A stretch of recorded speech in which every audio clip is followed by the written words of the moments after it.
Welcome to Stitchery Stories, where textile artists share their life in fabric and thread, inspiration, techniques, disasters and delights. And I'm Susan Reeks, enthusiastic embroiderer and textile arts dabbler who also loves podcasting. So take a break and enjoy our light-hearted chat, and please share with your friends so they can enjoy it too. Hello and welcome to our lovely guest today, Lindy Richardson. Hi Lindy. Hi there. Hiya. So, Lindy Richardson is the Programme Director of Textiles at Edinburgh College of Art at the University of Edinburgh, and she's been doing that since the year 2000.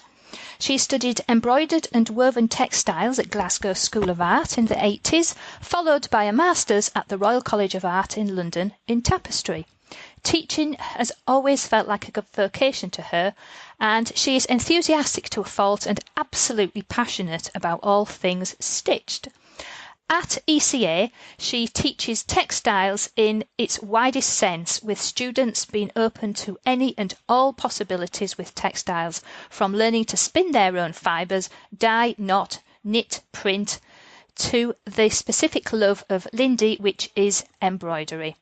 Curator of the Historic Embroidery Collection at Edinburgh University since the year 2011, and the current project which Lindy is involved with will have an exhibition at the Edinburgh College of Art from the 11th to the 15th of December, with a full-day event of activities including stitch analysis, demonstrations and the launch of a new website. So that all sounds very interesting, Lindy, and I would just like to say before we get further on is that Lindy and I connected through Instagram, which is a wonderful place for anybody interested in textile art and embroidery and anything to do with visual arts. So there we are. I think you're my first connection through Instagram, Lindy.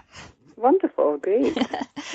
So, as we get started, would you like to share with us the project that you are working on and what has got you excited at the moment, Lindy?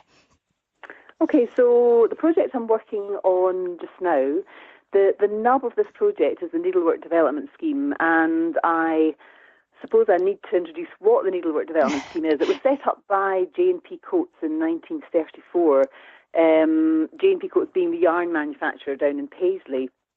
And the idea behind it was that they wanted to obviously interest more people in embroidery, and by doing so people would be buying more yarn and they would be making more money, all that kind of thing. Yeah. And the way that they did this was they had a beautiful collection of textiles from around the whole world, which they loaned out to educational establishments, specifically Edinburgh, Glasgow, Dundee and Aberdeen. Yeah.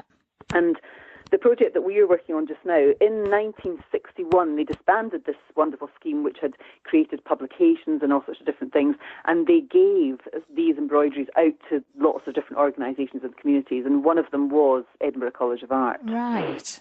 So we were the lucky recipients of 70 pieces of historic embroidery from around the whole world. Oh, yes, that'd be nice. Obviously that needs looking after then, isn't it? So. It needs looking after, and it had been not neglected in a really terrible way, but neglected enough to make it needing a little bit of extra care and attention. I have worked at Edinburgh College of Art since the mid-90s, and I didn't know that we even had this wonderful collection. Wow. And it didn't actually come to light. It didn't come to my attention till 2011. Yeah. When it was found wrapped up in tissue, and the tissue was actually conservation grade, so it was wrapped in tissue and in boxes. Yeah. And believe it or not, it was in, I still can't quite believe that this place exists, but there is a wine store cupboard in the boardroom at Edinburgh College of Art. And these boxes had been very carefully stashed in the boardroom with all these treasures inside them. Wow. Oh, crikey. So that was very exciting then, and lucky that they have, as you say, I'm not surprised they're needing a bit of TLC at the moment then. Indeed they are.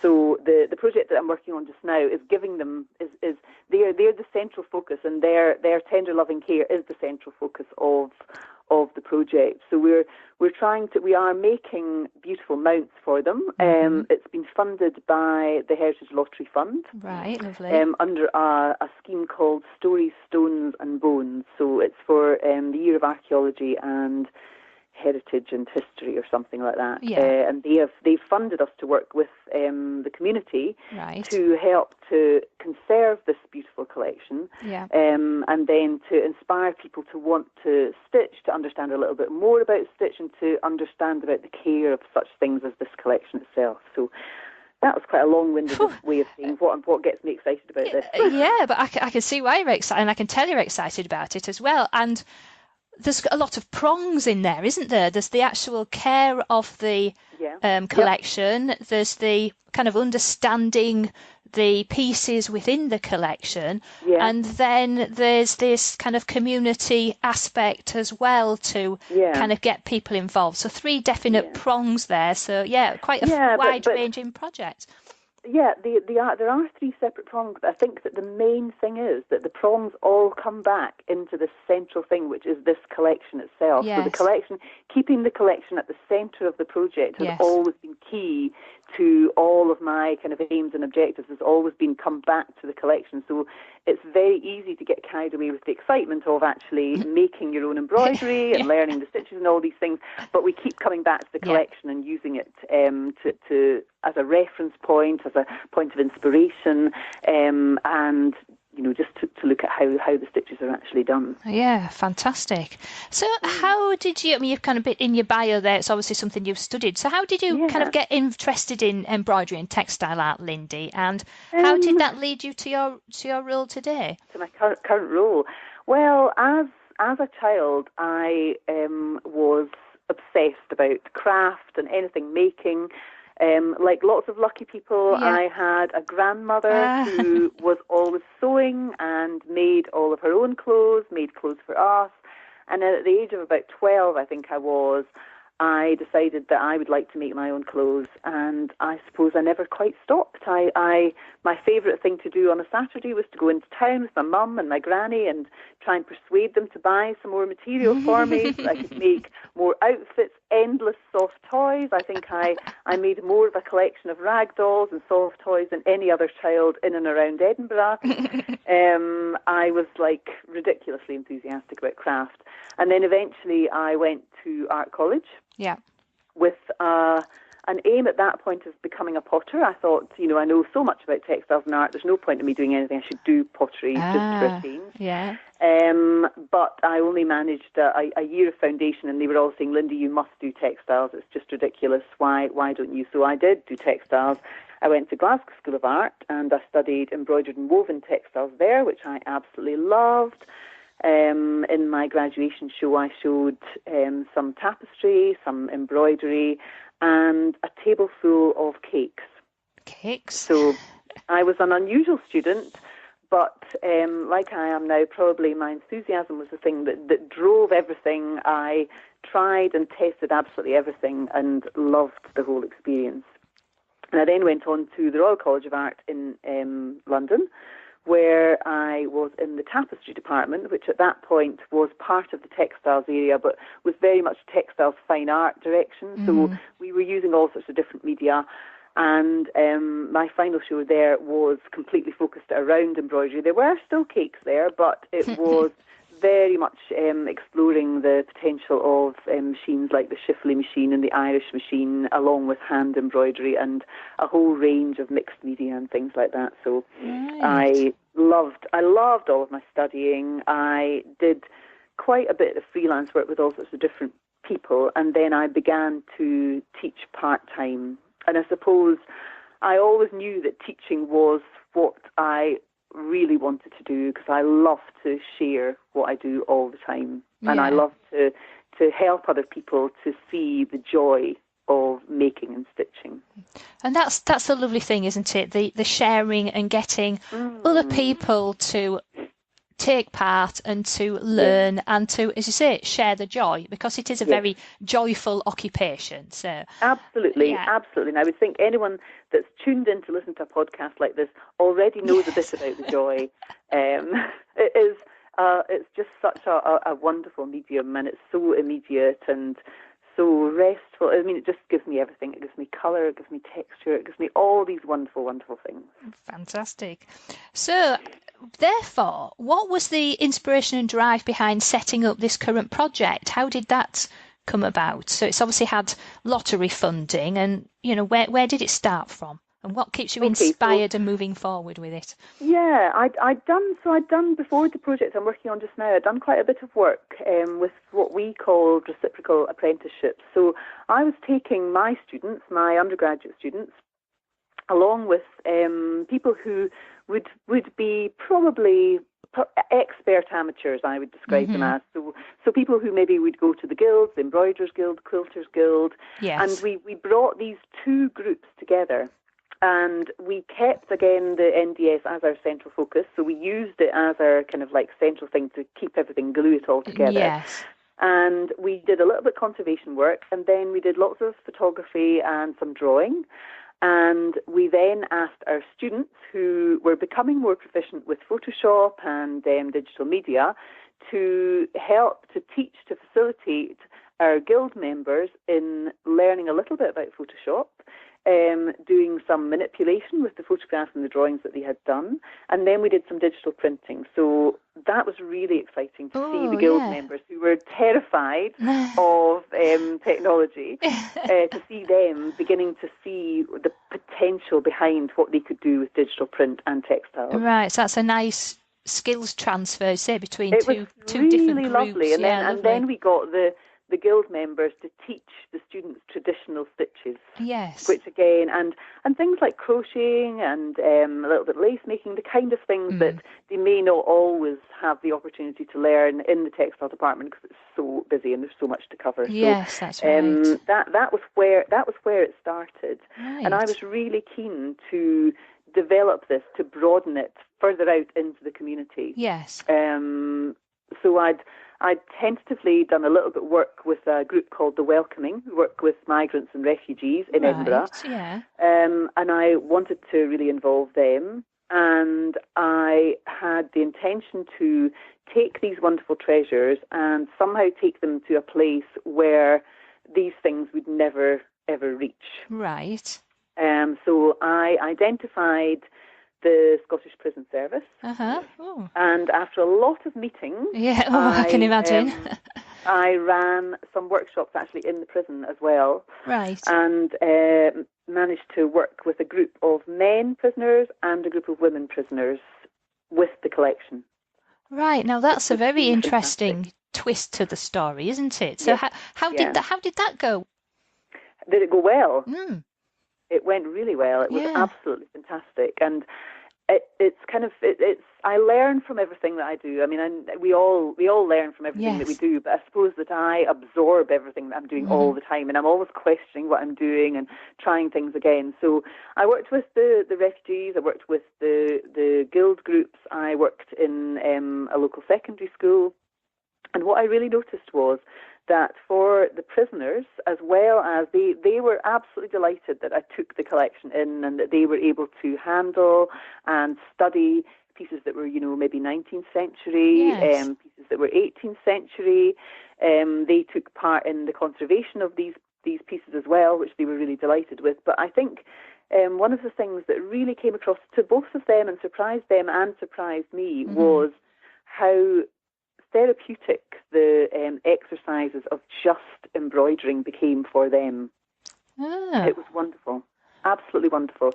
And they came back, so we would do a stitch session, and they were designing their own stories. So it was all about talking about your story and how you would begin to draw and how you begin to develop your sort of stitch ideas. Yes. And I would work with them once a week, and then I would go away, and I would come back a week later, and of course, if anyone has got a lot of time to stitch, it's people who are locked up in the cells. Yes. And they stitched and they stitched and they stitched. And one of them said, the amazing thing about this, Lindy, is that I am put into my cell at a certain time of night and I stitch and stitch and stitch and stitch, and then I suddenly realise that 4 hours have gone by. Right. Now, who'd have thought it, though, especially with men? I know we don't want to be sexist, but this hobby is quite a dominantly female hobby. And so to take, old pieces of embroidery to male prisoners and for them to kind of get so absorbed in it all is quite a surprising twist to the tale, I think. Yeah, I mean, I think the combination, it was interesting as well because I was working with men one day and then working with women other days. Yeah. And I had a research assistant, Nikita, who was also working with the women.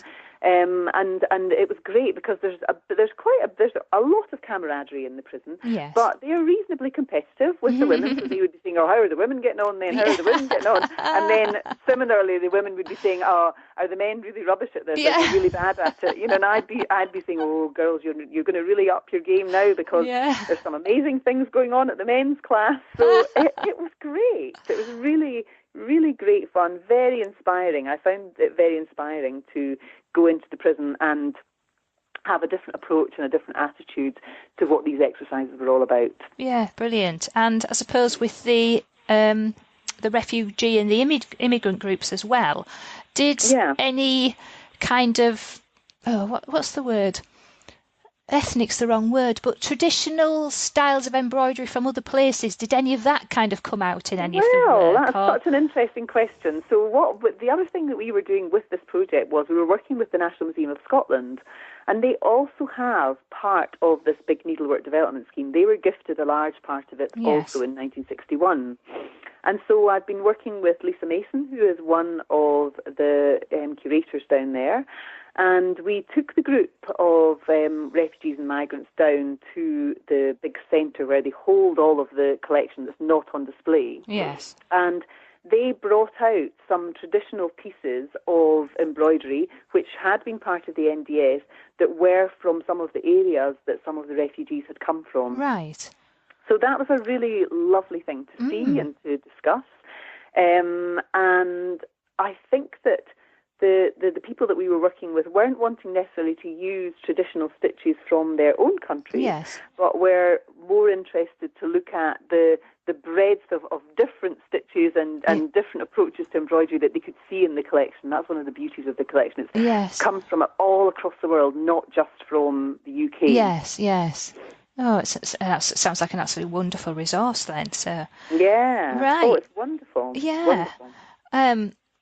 So where do you think has been the high point of the project so far, Lindy? So far, I can't talk about what's about to come.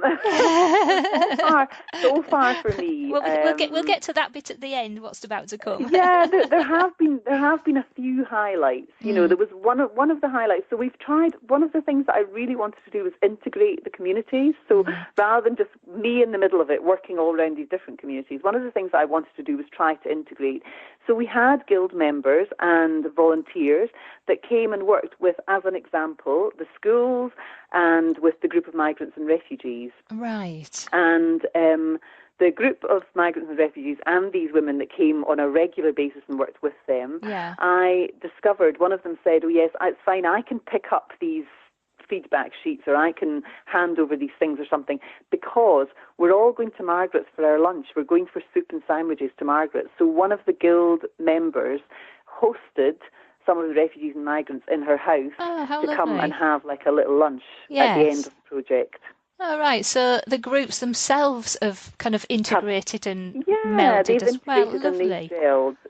So that was wonderful. Yes. And then another real highlight for me, which completely, there was two highlights in the prison. One was a woman that came to the class that said, "I don't even know why I've come. I probably just wanted to get out of my cell. I can't draw. I've never done anything like this in my life."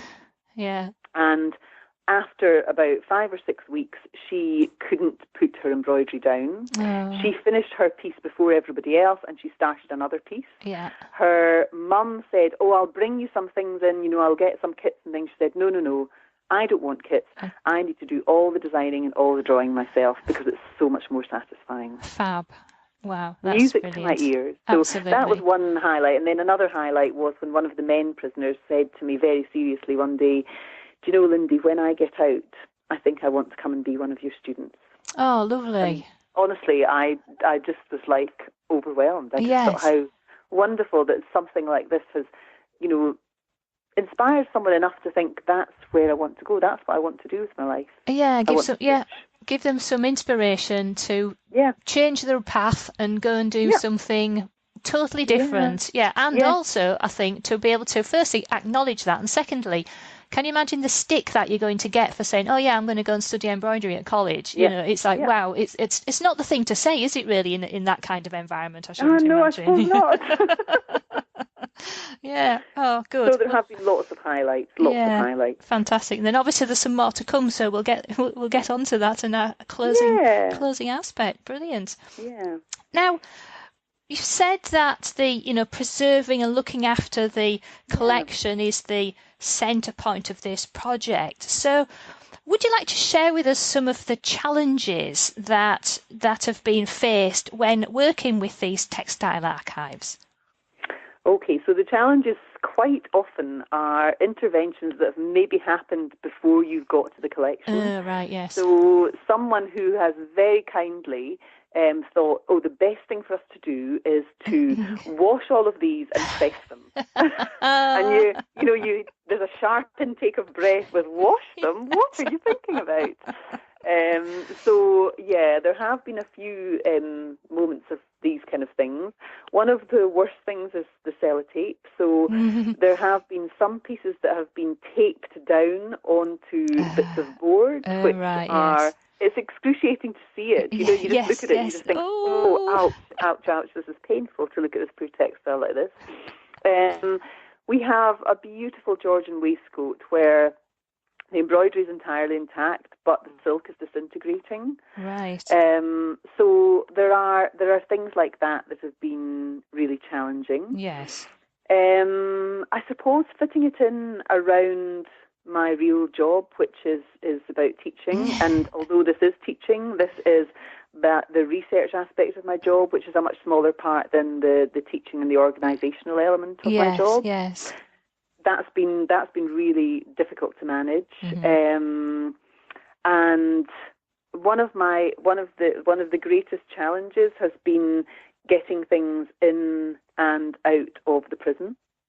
Because in order to work with the textiles, so we've been making things like props and sort of like mounts and cushions to lay things on, and we need to stitch and we need to cut fabrics and things like that. So we need to get scissors in and out of jail, which is a difficult thing. Do you know, I was going to ask, my brother is actually a prison warder, and we get to hear some quite eyebrow-raising stories. Let's put it that way, about what happens and what people can do with seemingly innocent pieces of equipment, what they finish up as. And so my kind of question in the back of my head was, how on earth did you get needles and scissors into a prison?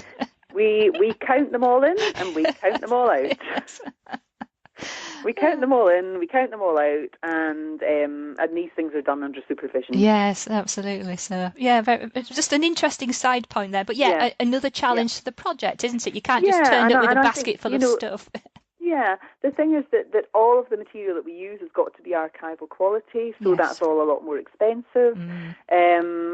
Just maintaining the quality of the things that you're working with and trying to do the absolute best. So, I almost treat all of these 70 pieces as like small children. They're my charges. And so everything's got to be treated with respect at all times. And you have to be very careful that it's not being contaminated by being laid on top of something or beside something else. So, even when we're cutting card, we've got to make sure all the surfaces are all perfectly clean, which is very difficult in a textiles department. Yes. So I suppose things like that, the costs and making sure that the environment is right. Yes, you say you don't want to contaminate things that are already struggling from previous contamination. But the sellotape on the card thing is quite horrifying, isn't it? Especially when sellotape gets old, doesn't it? And then it drops to bits, and then you're left with that glue, that kind of layer of glue. And it's yellow and horrible. And then the cellophane stuff. I mean, we even had one piece which had been completely covered over with cellophane and then taped with sellotape. So the cellophane they must have thought was there to protect it from dust or something. Yes. And then the sellotape was all round the back of it. So things like that. But you know what? I'm getting less horrified by things like that. Yes, I'm sure. And satisfying, though, to be able to restore and kind of make the best you can with those pieces. Yes, I think to make them safe, I think to make them safe and feel that we are handing them on to the next generation in the most stable way that we possibly can. And The thing with the collection was it was always a handling collection, so the mounts that we're making are designed in order to enable those using the collection still to be a handling collection. So I'm very, very passionate that it shouldn't be locked away, it shouldn't be stuck in a box, it needs to be used, and if in being used it's going to deteriorate a little bit, then so be it. There are pieces that are locked away in the museums that will be preserved for a much longer time, but these must be used. Yes, and you mentioned the Embroiderers Guild. They're in their collection. You can hire out folios which are all organised in different subjects and themes, and so because I'm the branch secretary of the Hull and East Riding branch, so that's actually on my list. I've got to pick one and get it organised, but then you kind of they get sent to you, and it's the same thing. You take them to your meeting and use them as a resource to have a look at, and then come up with something yourself. So it's a similar idea. So yes, those are supposed to be handled and looked at as well. Not everything needs to be locked away in a museum, does it? No, I think it's so important to actually handle and to turn over. And one of the things that we bought were like small light-up magnifying glasses, which were just so popular. All the children who've ever come anywhere near it love them, and the adults who've ever come near it love them.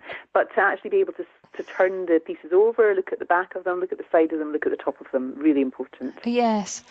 So you've had you've mentioned about time and just your personal time trying to fit in this research project with your kind of teaching load.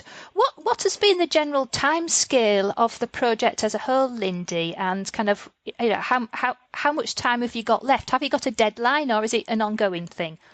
Well, I've got the deadline of the 11th of December when the exhibition of this actual project itself is going up. So that's going to be in Edinburgh College of Art. Yes. We're opening on the 11th. We're hoping to run it on the weekend of the 16th, 17th as well, but we're having an event on Friday the 15th at Edinburgh College of Art where we're going to have members who have been volunteers in doing some stitching. We're going to have a bit of stitch analysis going on. The exhibition will be running. We'll have our new website, which is hopefully going to be launched on the 10th. Right. And from then on, we'll then be able to develop to the next stage, which is more writing of funding applications. And I'm working with, so there's a collection at Dundee.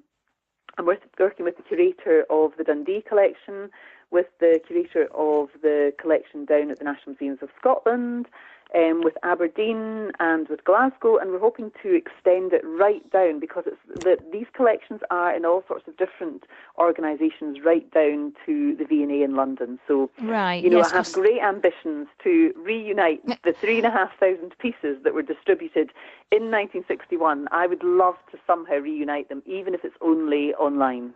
Right, yes, and that was going to be my next question.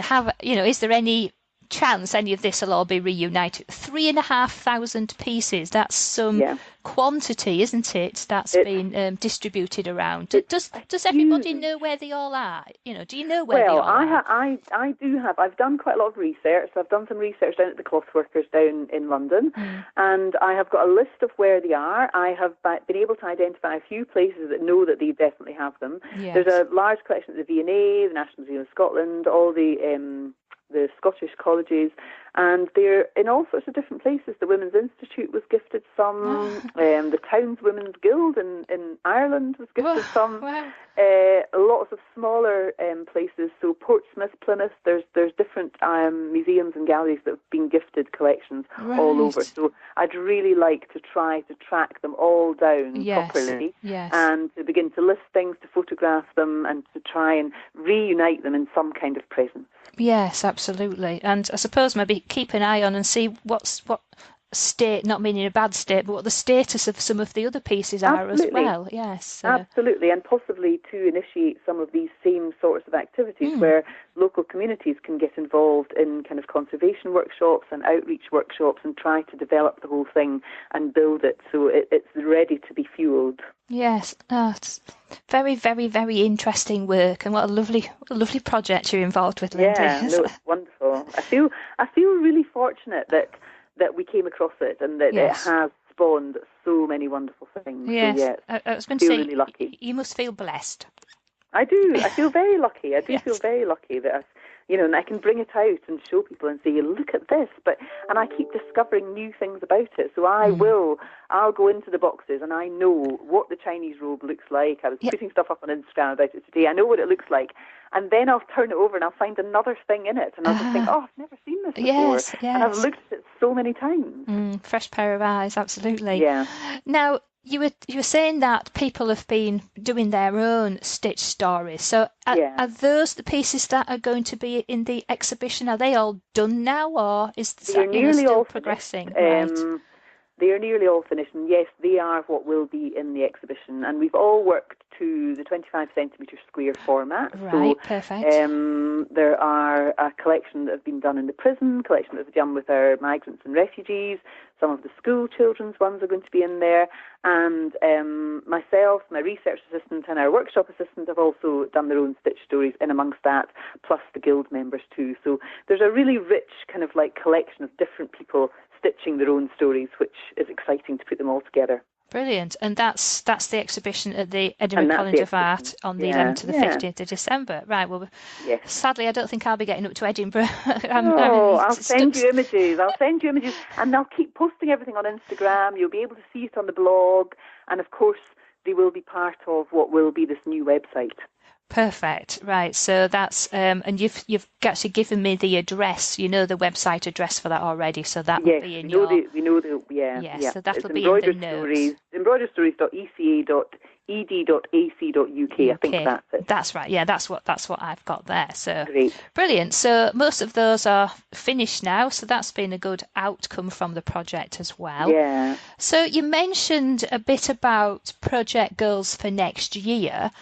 Now, so you've got some funding applications and various plans. This work, is that going to be exhibited anywhere else? Is it going on tour or anything like that? Do you have anything else upcoming to share with us for next year? Indeed, just because you're asking me.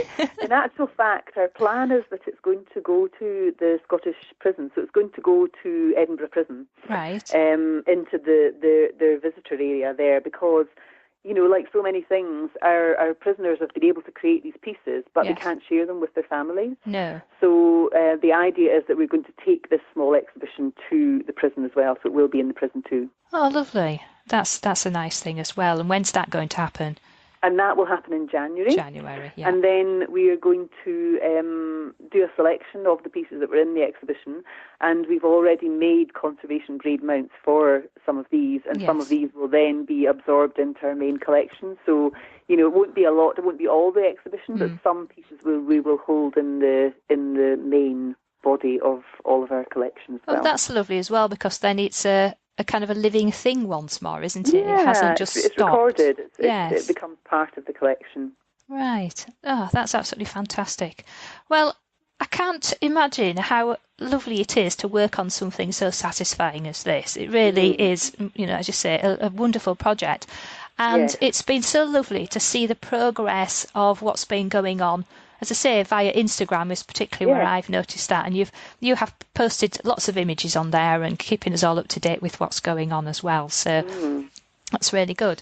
Now, in terms of finding all your different resources, I've got your Instagram account, your blog, and the new website. So all of those links will be in the episode notes for this particular chat, so everybody can find out more about it there. And I should imagine if anybody is anywhere near Edinburgh between the 11th and the 15th of December, get yourself down there and go and have a look at that exhibition. That would be wonderful. Yeah. And also, if anyone knows anything about the Needlework Development Scheme or has been involved in it in any way, I'm also gathering audio interviews. So I'd love to speak to anyone who has had any dealings with the NDS at any point in their lives. It would be wonderful to share that with me. Right, okay, so that would be a really good thing as well. So, you're doing audio interviews, right? Yes, yeah. Oh, a bit like podcasts then. Yeah, well, they could be podcasts. They could be, yes. Depends I've how got them all on file. They're all ready for editing. They're ready to go. Fabulous. Oh, I like the sound of all of that. So there we are. Well, do you know what, Lindy? I just can't believe how quickly 35 minutes has zoomed past. Yes. We could have spent all afternoon chatting. Is there any extra things that I haven't asked you that I should have done, or that you want to kind of say as a a final wrap up of your project? No, I think if everyone can go to all of these places that we've said, they can see the visuals that will go along this chat that we've had, Yes. and just watch this space. Who knows what's going to happen next year? I'm very excited. Yeah, well, it's almost an open book again, isn't it, as to see what can happen next, and I think that overarching dream of bringing everything back together, even as you say, if it is just online and a major task in itself, that would be wonderful, wouldn't it, to get get that overall vision on the go as well. And Lindy's shared, you've got 6 lovely photos as well, showing a group, some of the people involved and some of the pieces as well, so a nice mixture of images there as well, just to look on the Stitchery Stories website, episode 2. So there we are. Well, that's been absolutely wonderful speaking to you, Lindy. I've thoroughly enjoyed our chat. Great.